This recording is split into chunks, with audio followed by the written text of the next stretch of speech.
would I know that I'm dead? If my heart stopped right now, would I realize it? When a person's heart and organs shut down, we say they've died. But what, if anything, comes after that moment? Is that the end of us? Humanity has tried to study death for as long as we've told stories. The problem is obvious.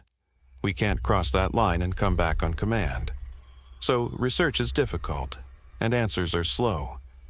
People who survive the edge of death often report something striking, what we call a near-death experience. They describe patterns that appear again and again, a sense of leaving the body as if watching themselves from above. A panoramic review of life, memories unfolding all at once, a dark tunnel that narrows to a brilliant light, pulling them forward. In one 2001 study, researchers interviewed 63 survivors of cardiac arrest. 7 remembered events from the period when their hearts had stopped, and 4 described classic near-death experiences. In other words, the body had crossed into clinical death. Yet some form of experience was later recalled.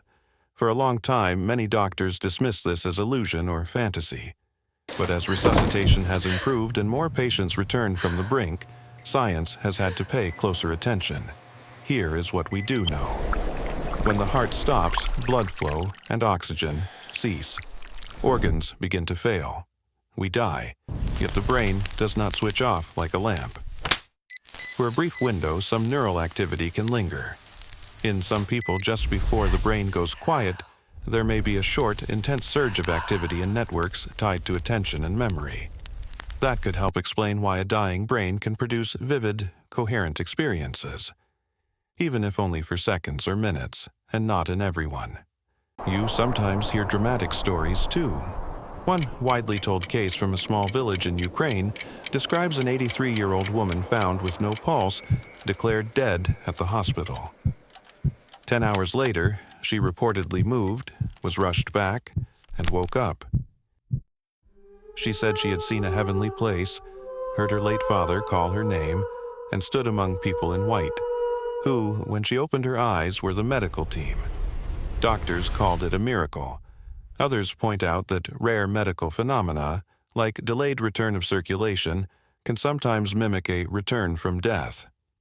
Either way, such stories keep our questions alive. So, can we know we're dying? Here's the careful answer. On the threshold. In the short, unstable moments after the heart stops, especially while CPR and medical care continue, the brain may still generate structured activity.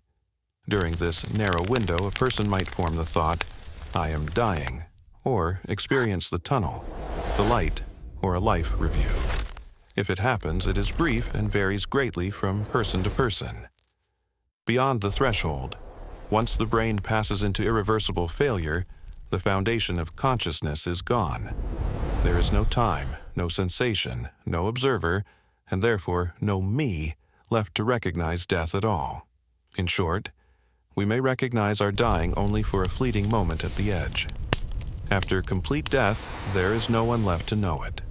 That is the most honest conclusion science can offer today, leaving room for personal beliefs while staying true to what the brain can and cannot do.